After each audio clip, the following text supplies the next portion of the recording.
Doctor Kamal Hossain ছিলেন আওয়ামী লীগের অন্যতম প্রধান নেতা, কিন্তু ১৯৯১ সালের জাতীয় নির্বাচনকে কেন্দ্র করে দলীয় প্রধান শেখ হাসিনার সাথে দ্বন্দ্বের শুরু হয় কামাল হোসেনের। কিন্তু কিভাবে শুরু হলো এই বিভেদ রেখা? দীর্ঘ আন্দোলন সংগ্রামের মুখে শেষ পর্যন্ত ক্ষমতা ছাড়তে বাধ্য হন বিশ্ব বেহায়া খ্যাত এরশাদ। এরপর নানা রাজনৈতিক চড়াই উতরাই পেরিয়ে ১৯৯১ সালে জাতীয় নির্বাচনের দিকে এগিয়ে যায় দেশ। সেই নির্বাচনে জয়ের ব্যাপারে বেশ আত্মবিশ্বাসী ছিল আওয়ামী লীগ। তবে ফলাফল প্রকাশের পর দেখা যায় বিএনপি পায় ১৪০টি আসন, আর আওয়ামী লীগের ঝুলিতে আসে মাত্র ৮৮টি আসন। নির্বাচনের পর আওয়ামী লীগ প্রধান শেখ হাসিনা নির্বাচনে সূক্ষ্ম কারচুপির অভিযোগ এনেছিলেন। সে নির্বাচনে পরাজিত হয়েছিলেন ডক্টর কামাল হোসেন। শেখ হাসিনা নির্বাচনে কারচুপির অভিযোগ আনলেও ডক্টর কামাল হোসেন তখন এক সাক্ষাৎকারে বলেন, নির্বাচন সুষ্ঠু হয়েছে।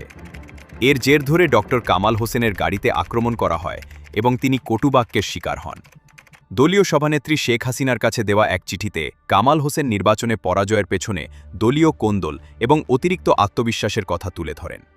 এর ফলে কামাল হোসেন এবং শেখ হাসিনার মধ্যকার দূরত্ব অনেকটা প্রকাশ্য হয়ে ওঠে। পরিস্থিতি এমন পর্যায়ে গিয়েছিল যে কামাল হোসেনের পক্ষে তখন আওয়ামী লীগের টিকে থাকা বেশ কষ্টসাধ্য হয়ে উঠেছিল। দলীয় বিভিন্ন ফোরামে তিনি ক্রমাগত তোপের মুখে পড়ছিলেন। সে সময় আওয়ামী লীগের বর্ধিত সভাকে কেন্দ্র করে আকস্মিকভাবে আওয়ামী লীগ সভানেত্রী শেখ হাসিনা দেশের সবগুলো জেলার সভাপতি এবং সাধারণ সম্পাদককে চিঠি দেন। সে চিঠিতে তিনি দলের ভেতর ষড়যন্ত্রকারীদের সম্পর্কে সজাগ থাকার জন্য সতর্ক করে দেন। শেখ হাসিনা সে চিঠিতে লেখেন, একটি মুখোশধারী চক্র দলের ফাটল ধরাবার চেষ্টা করছে।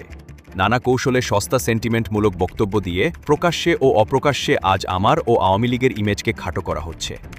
সে চিঠিটিতে কারো নাম উল্লেখ না করা হলেও রাজনৈতিক পর্যবেক্ষকরা ধরে নিয়েছিলেন ডক্টর কামাল হোসেনই সে চিঠির লক্ষ্যবস্তু।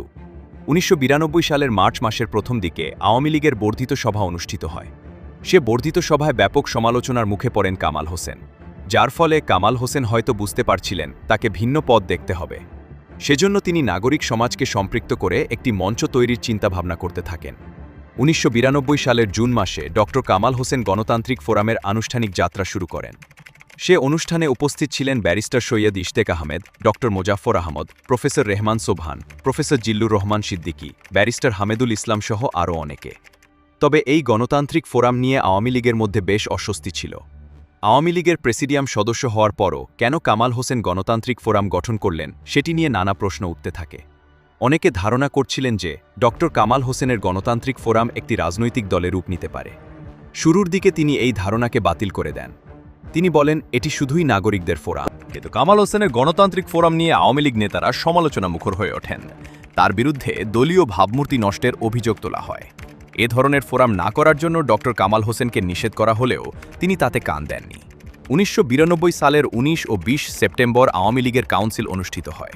সেই কাউন্সিলে কামাল হোসেনকে দলের প্রেসিডিয়াম সদস্যের পদ থেকে বাদ দিয়ে উপদেষ্টা পরিষদের সদস্য করা হয়। কিন্তু তিনি তাতে সন্তুষ্ট ছিলেন না। তৎকালীন বিভিন্ন সংবাদ মাধ্যম সূত্রে জানা যায় ডক্টর কামাল হোসেনকে জিজ্ঞেস না করেই তাকে উপদেষ্টা পরিষদে অন্তর্ভুক্ত করা হয়েছিল। বিষয়টি নিয়ে তিনি শেখ হাসিনার কাছে একটি চিঠি দেওয়ার প্রস্তুতিও নিচ্ছিলেন বলে জানা যায়। তখন গুঞ্জন আরও জোরালো হয় যে ডক্টর কামাল হোসেন আর আওয়ামী লীগে থাকছেন না। সে সময় ঢাকা মিরপুরের একটি সংসদীয় আসনের উপনির্বাচনের সময় ঘনিয়ে আসছিল। সংবাদ মাধ্যমে নানা জল্পনা কল্পনা হচ্ছিল যে কামাল হোসেনকে উপনির্বাচনে মনোনয়ন দিতে পারে আওয়ামী লীগ।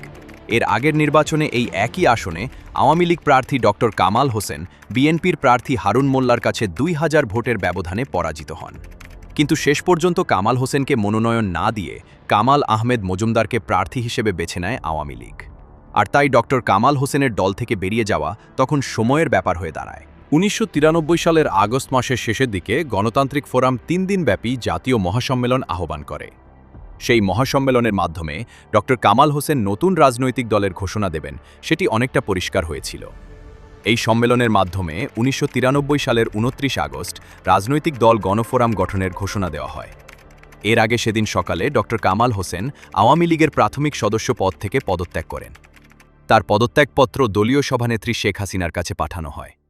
আর এভাবেই আওয়ামী লীগের প্রভাবশালী নেতা ডক্টর কামাল হোসেনের সঙ্গে শেখ হাসিনার চিরবৈরিতার সূত্রপাত।